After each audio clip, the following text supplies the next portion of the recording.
बोलो जयकारा बोल मेरे श्री गुरु महाराज की जय। सभी गुरुमुख प्रेमियों को इस दास की ओर से प्रेम भरी जय सच्चिदानंद जी। बोलो जयकारा बोल मेरे श्री गुरु महाराज की जय। परमात्मा के साक्षात दर्शन आज इस युग में, इस संसार में हर जीव परमात्मा के दर्शन के लिए व्याकुल है। हर कोई ये जानना चाहता है कि परमात्मा के साथ मिलाप कैसे हो सकता है, परमात्मा के साक्षात दर्शन कैसे हो सकते हैं। एक छोटा सा दृष्टांत है। एक बादशाह ने वजीर से पूछा, परमात्मा कौन है, कहां रहता है, परमात्मा के साथ मिलाप कैसे हो सकता है। वजीर ने बड़े ही सहज भाव से उत्तर दिया, परमात्मा स्वयं कामिल मुर्शिद का अर्थात पूर्ण सतगुरु का रूप धारण करके जीव को अपने साथ मिलाने के लिए इस संसार में आता है। तो बादशाह बोला, परमात्मा के पास तो फरिश्तों की फौज है, फिर उसे स्वयं इंसान के रूप में यहां आने की क्या आवश्यकता है।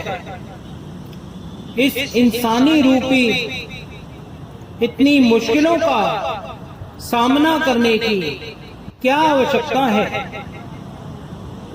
वजीर ने फिर बड़े सहज भाव से उत्तर देते हुए थोड़े समय की मांग की और उस समय वजीर ने बादशाह के बेटे की शक्ल का रबड़ का एक बच्चा बनवाया।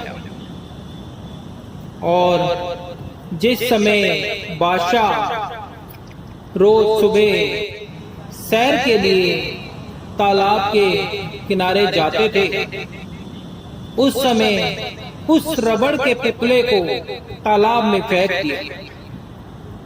बादशाह को जैसे ही अपने बेटे की शक्ल दिखी, वो उस तालाब में कूद गया। उसने एकदम से तालाब में छलांग लगा दी और उस बच्चे को बाहर निकाल अपने गले लगा लिया। अभी राजा ने उसकी शक्ल भी नहीं देखी थी, तो वजीर ने राजा से पूछा कि राजा जी, यहाँ पर इतने नौकर मौजूद थे, इतनी सेना खड़ी है, फिर भी आपने इस तालाब में छलांग लगाने की तकलीफ क्यों की। तो बादशाह ने तुरंत उत्तर दिया कि मैं अपने बेटे को डूबता हुआ देखकर अपने आप को कैसे रोक सकता हूं। तो वजीर भी बड़े सहज भाव से बोला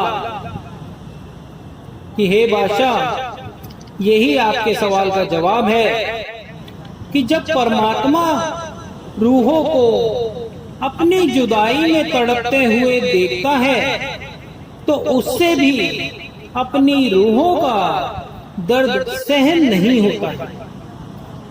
इसलिए वो इंसानी चोला धारण करके उन्हें अपने निज घर वापस ले जाने के लिए स्वयं पूर्ण सतगुरु के रूप में इस मृत्यु लोक में आ जाते हैं और जीव को सच्ची नाम की दीक्षा प्रदान कर उसे सच्ची दौलत की कमाई करवाकर उसका जीवन आनंदित कर देते हैं और जीव का लोक भी सुखी कर देते हैं और परलोक भी सवार देते हैं। बोलो जयकारा, बोल मेरे श्री गुरु